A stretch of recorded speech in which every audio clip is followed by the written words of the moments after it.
banyak dari anak-anak kita itu malah disekolahkan di tempat sekolah yang agama berbeda. Akhirnya ujung-ujungnya adalah dimurtadkan.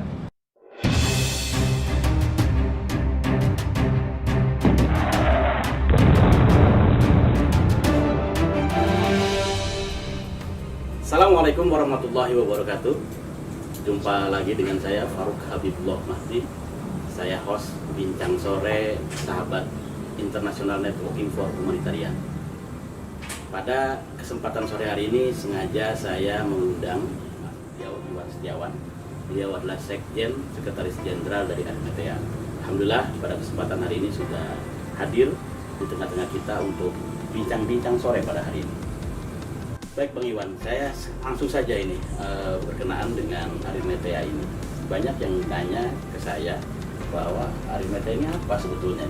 Baik, bismillahirrahmanirrahim. Assalamualaikum warahmatullahi wabarakatuh. Alhamdulillah, terima kasih kesempatan yang diberikan oleh INH untuk kami bisa sharing pada sore hari ini. Konteks tentang Arimatea. Arimatea itu sebenarnya nama sebuah lembaga dakwah yang didirikan oleh ulama-ulama kita di Indonesia, yaitu ingin berdakwah kepada non-muslim, ya, ingin berdakwah kepada non-muslim, dan itu adalah sebuah singkatan, yaitu advokasi, rehabilitasi, imunisasi akidah yang terpadu, efektif dan aktual. Nama Arimatea sendiri sebenarnya diambil dari Bible atau dari Injil. Di situ ada terkenal dengan Yusuf Arimatea. Yusuf dari kota Arimatea. Nah, sosok Yusuf sendiri ini yang menurunkan Yesus dari tiang salib. Nah, jadi ketika kita mau dakwah kepada non-muslim, kita membawa baju seperti mereka, ya, sehingga mereka sangat welcome ketika kita ajak untuk dialog lintas agama. Jadi mungkin satu opsi yang belum digarap oleh umat Islam, yaitu dakwah pada non-muslim. Kalau dakwah amar ma'ruf nahi munkar udah ada, untuk dakwah lewat rumah sakit, lewat pendidikan, ya kan, lewat partai, semua sudah ada. Tapi dakwah pada fokus pada non-muslim itu belum dibentuk. Maka ulama-ulama kita bersepakat membentuklah lembaga ini. Jadi visi dan misinya yang konkret seperti apa? Kalau misinya yaitu menyampaikan Islam kepada non-muslim. Yang kedua, kita juga bagaimana menjadi sebuah wadah, ya, untuk bagaimana orang-orang muslim atau non-muslim mau mencari tentang informasi tentang Islam yang sebenarnya bagaimana sih. Nah, itu biasanya datang ke tempat kami. Jadi untuk ada diskusi. persepsi yang mungkin dari teman-teman kita yang di muslim, bagaimana Islam itu dibentuk, ya, digambarkan seperti apa. Ya. Itu yang menjadi target atau menjadi lahan dakwah dari Arimatea. Sejak tahun berapa ini, Bang? Sejak tahun 2003 bulan Agustus. Bulan Agustus 2003, berarti sudah lama sekali. 18 tahun ya. 18 tahun yang lalu. Sudah berapa Dulu luas dakwah kita ini? kami dulu itu sempat di atas 78 cabang, ya, kota. Seluruh Indonesia. Seluruh Indonesia, 78 kota. Nah, tetapi karena ada fitnah besar pada Arimatea, akhirnya satu persatu berguguran, ya, terseleksi alam, ya. Nah, seperti itu. Baik, sahabat INH, bahwa Arimatea ini tidak hanya dakwah secara tadi, ya, disampaikan oleh Bang Iwan, tidak hanya secara non-muslim secara ceramah, secara lisan, tapi juga mungkin ada beberapa yang jenis kegiatannya itu untuk membantu kerelawanan, mungkin saya dengar itu Bang, ya. Ya, Nah, sudah sampai mana itu kerelawanan dari Arimatea ini? kita terjun juga di relawan tangga bencana, ya. Tetapi fokus kami yaitu menghadapi gerakan-gerakan lembaga non-muslim, ya, yang mempengaruhi akidah umat Islam. Seperti kita ketahui, di setiap bencana itu adalah kesempatan untuk setiap lembaga itu menunjukkan eksistensinya. Ya, bagi yang non-muslim juga itu adalah kesempatan. Ketika orang membutuhkan, lemah iman, butuh, nah di sini ada menggunakan kelemahan pihak lawan, gitu, ya. Jadi orang sedang membutuhkan, maka mereka datang seperti Sinterklas, memberikan bantuan dan lain sebagainya. Bantuan yang diberikan boleh jadi berupa makanan, sembako, gitu, ya, dan juga tawaran-tawaran lain seperti pendidikan yang gratis di tempat mereka keluar dari kota tersebut. Nah, jadi jangan cepat kita percaya juga, ya kita harus mengantisipasi tawaran-tawaran dari lembaga-lembaga yang kita nggak kenal jelas nasab dari organisasi-organisasi atau LSM, NGO tersebut. Nah, karena begitu dibawa keluar kota, banyak dari anak-anak kita itu malah disekolahkan di tempat sekolah yang agama berbeda. Akhirnya ujung-ujungnya adalah dimurtadkan. Lalu Arimatia di sebelah apa nih yang kami datang untuk memberikan semacam mengkampanyekan di daerah-daerah bencana itu ke tempat relawan-relawan. Yuk bantu kami untuk menjaga, mengadvokasi akidah saudara-saudara kita.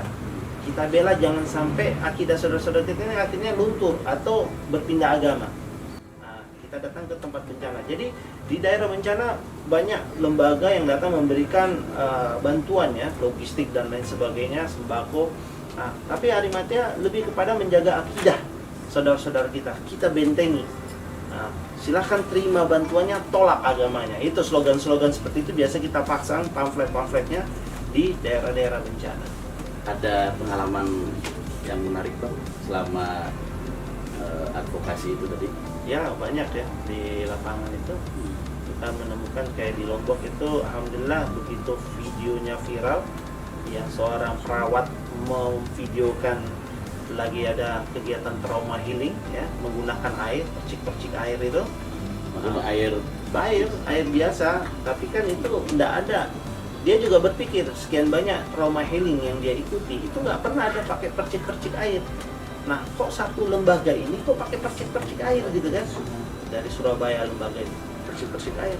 Maka dia videokan otomatis. Nah, maka dia tanya di grupnya dia WA, apa ini kegiatan kristenisasi?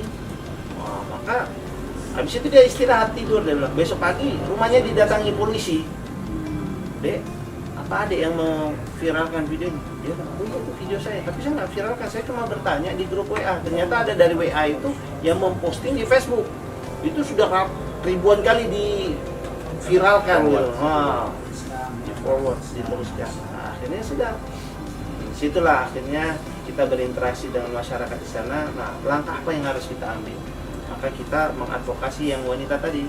Nah, karena dia menyebarkan video, dia diperkarakan sampai di kepolisian. Maka kita mengadvokasi, kita mendampingi dari sisi hukum ya di Kapolda NTB ketika itu. Baik sahabat IENA, ini menarik sekali pengalaman dari Arimatia ini. Mungkin juga banyak sekali pengalaman sejak 2003 untuk mengadvokasi beberapa temuan-temuan berkenaan dengan ya tadi istilahnya ada pemurtadan dan hal-hal yang lain yang kurang mengena di dakwah Islam ini. Baik, selanjutnya nih Bang, saya penasaran juga kalau Abang turun ke tempat-tempat lokasi ini, tentunya dengan dukungan dari organisasi ya. Ini biaya dari mana ini Bang? Sampai Abang bisa terjun di situ atau memang biaya sendiri, swadaya atau bagaimana ini? Kalau terus terang, kalau Arimatia memang masih swadaya ya. Jadi dari anggota-anggotanya ya ada dari anggota. Patungan. Kalau enggak dari diri kami sendiri. Jadi memang agak sedikit idealis nih. Ya.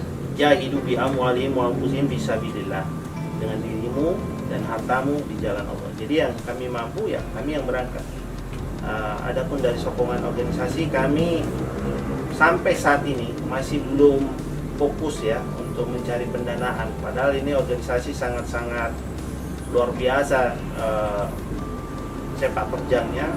Tapi ya gitu, SDM kami terbatas dan finansial kami juga sangat-sangat terbatas. Ketika kami mencari dukungan pendanaan itu debatable dalam internal gitu. Kalau kita sudah dapat dana, nanti girohnya berkurang lah segala macam ya itu. Akhirnya daripada ribut, untuk sementara sendiri-sendiri. Makanya tidak begitu dikenal banyak luas. Tapi begitu ada kegiatan, bagaimana kami bisa menerjunkan beberapa orang kami di lokasi bencana. Baik, jadi bermodalkan amwal ya. Jadi sendiri-sendiri mereka bergerak memang swadaya, panggilan nurani mungkin ya, panggilan nurani yang memang harus kerelawanan ini, kemanusiaan ini memang kita harus hadapi dan memang terjun atas nama kemanusiaan gitu. Jadi tidak hanya menghadang kristenisasi saja, tapi memang kita membekali para korban bencana itu dengan muatan imun akidah tadi itu ya. Ya. Nah, bicara tentang teman-teman abang yang tadi yang tadinya muslim terus masuk ke non muslim, ini apa yang banyak melatar belakangi mereka yang mereka sehingga memilih satu agama ini? Oke. Pertama ekonomi. Rata-rata mereka dari ekonomi. Dua teman saya ekonomi, yang satunya karena percintaan.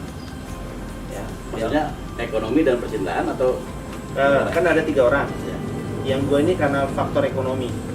Yang satu memang keuangannya susah, didekati dengan pihak lembaga mereka, akhirnya disantuni. Akhirnya besar keputusan dia memeluk agama tersebut karena ekonomi.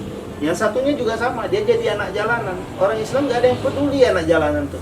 Kita lihat di pinggir jalan, ada nggak orang Islam peduli? Nggak ada. Oh, lu mau jadi apa, mau sholat mau nggak, terserah. Tapi lembaga lain peduli. Nah, ini kesempatan nih.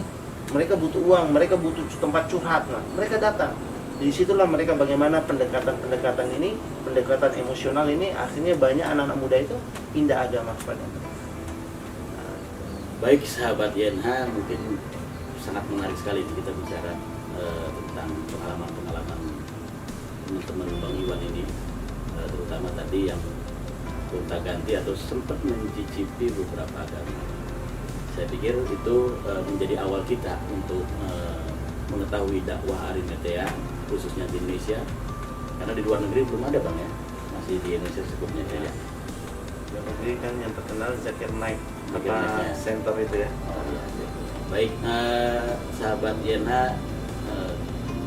pada kesempatan sore hari ini saya cukupkan bincang-bincang kita dengan Bang Iwan, dan nanti juga kita akan mengambil kembali teman-teman Bang Iwan bagaimana mereka sempat dari muslim menjadi non muslim terus kembali lagi ke Islam, yaitu pengalaman-pengalaman spiritual yang menurut saya yang harus kita banyak ketahui oleh sahabat-sahabat YNH. Baik, itu saja Bang Iwan, terima kasih jazakallahu khair sudah berkunjung ke sahabat YNH yang ada di Cilengsi sini kantornya. Mudah-mudahan nanti kita mengundang lagi Bang Iwan bisa dengan teman-teman yang lain. Bisa kita sharing di sini, bisa terbuka wawasan kita bagaimana untuk lebih mencintai Islam apa adanya. Baik, itu saja. Saya Faruk Abdul Mahdi sebagai host bincang sore hari ini mengucapkan jazakallahu khair atas perhatiannya. Mudah-mudahan ini berguna bagi kita semuanya. Billahi taufiq wal hidayah. Wassalamualaikum warahmatullahi wabarakatuh.